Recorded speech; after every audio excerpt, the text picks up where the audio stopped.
Hello everyone, this is Muhammad Salim and today we're gonna talk about chemical engineering. So first of all, what is chemical engineering? So chemical engineering is at the heart of much of the chemical, oil, gas and petrochemical industries. The chemical engineer is interested in the transportation and transformation of solids, liquids and gases, but must also be familiar with many of the other engineering disciplines including mechanical, electrical and instrumentation. So what about the history of chemical engineering?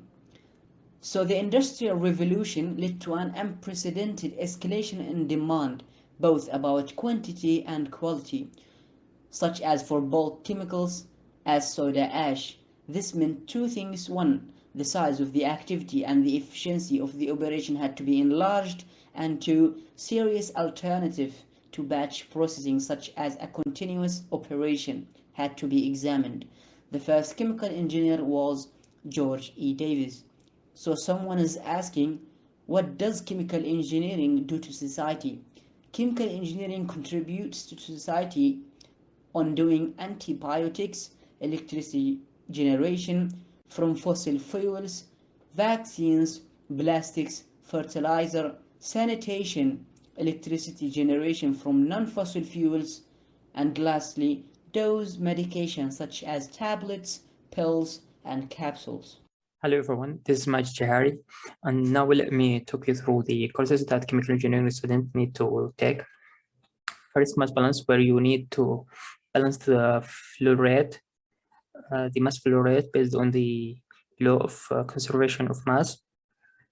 And here the energy balance, where you need to calculate the energy needed for the production process. And here is thermodynamics, similar to energy balance. The main subject is the two laws. The first law of thermodynamics that state the law of conservation of energy, and the second law of thermodynamics, which state that the energy has a quality as well as quantity, and you'll be introduced to compressors and turbines that we use in daily application. Here transport processes that where you learn about heat and mass transfer. And here is chemical reaction engineering, where you learn about designing reactor. Separation process, where you learn about distillation and extraction. Unit operation, where you learn about some unit operation like crystallization and drying and evaporation. And here, let me talk you through some jobs that chemical engineer can do. Project manager, industrial engineering, process design engineer, plant process engineer, analytical chemist, color technologist, occupational health and safety specialist, environmental engineer, and environmental waste management, food scientist. Hello, my name is Ibrahim Sharafuddin from Group 10, and this video is going to be about liquid-liquid extraction. So, introduction. The liquid-liquid extraction, also known as solvent extraction, involves the separation for the constituent solutes of a liquid solution by contact with another insoluble liquid. Solutes are separated based on their different solubilities in different liquids. Separation is achieved when the substance constituting the original solution is transferred from the original solution to the other liquid solution. So, in general, extraction is the process by which a solute is transferred from one phase to a new phase. Liquid-liquid extraction, also known as solvent extraction and partitioning, is a method of compounds based on their relative solubilities in two different immiscible liquids, usually water and an organic solvent. The process of dissolved substance transferring from one phase to another phase, which are immiscible or restrictively immiscible, is named liquid-liquid partition between two phases of liquid. As you can see here on the figure on the top left, we have the solvent, which is the light phase, and the feed solution, which is the heavy phase, with mixture of solutes. So after mixing them, the disparate phase, and then we have the continuous phase. After that, the phase separation takes place. And then we have two parts, which is the extracted solutes, the raffinate with non-extracted solutes. So the simplest liquid extraction involves only a ternary system, which has three components. The solution which is to be extracted is called the feed, and the liquid with which the feed is contacted is the solvent. The feed can be considered as comprising the solute A and the carrier liquid C, while solvent S is the pure liquid.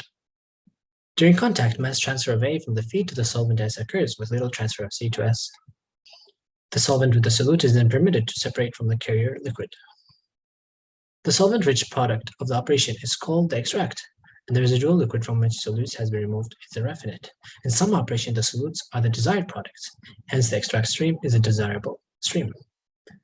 In another applications, the solutes may be the contaminations that need to be removed, and in this instance, the raffinate is a desirable product stream.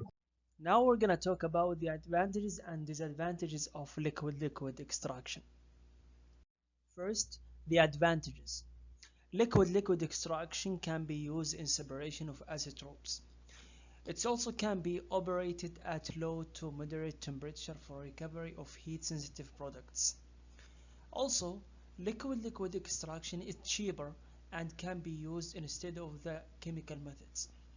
Besides that, it has rapid and very selective separations that are usually high efficient. The disadvantages. It is time consuming. It is also can be affected by small impurities in the solvent. Also, the formation of emulsions can interfere with the phase separation process. Besides that, the counter-current process can be complicated and can require complicated equipment. And now we will be covering challenges and future perspective. So the first challenge is solvent selection.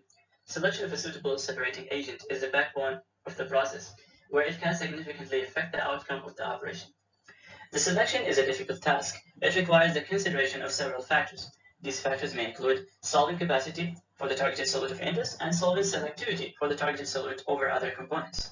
Another challenge is the solvent toxicity. Some solvents such as chloroform, diethyl ether, and dichloromethane are highly toxic to both the operator and the environment, making solvent extraction an unacceptable means in many industrial applications. Now, how about solvent recovery? Since we have used that solvent, we would like to have it back because we want to use it again and again. So this process is called regeneration. So this regeneration must be considered in the process design to reduce the process cost. There are several methods such as distillation, flash vaporization, back extraction, and hot water washing. However, these methods may result in losses of solvents as well as being expensive due to increased energy demand. So in summary, the employed solvents must meet several requirements in order to be in line with the concept of engineering, such as low toxicity, high selectivity, excellent biocompatibility, reduced product losses, and fast degree and rate of demixing. However, most of the commonly employed solvents have toxicity, affecting not only the microorganisms but also the operators and the environment. Therefore, developing a sustainable green liquid-liquid extraction is still in progress. Moreover, the current market value of the extractant reagent and the cost of the subsequent solvent recovery process have hindered the scale-up of liquid-liquid extraction as a downstream process. Therefore, another challenge would be to find cheap extractions or offset these costs by developing cost-effective techniques for solvent recovery. And finally, the current techno-economic analysis for liquid-liquid extraction application to determine its economic feasibility is still in progress.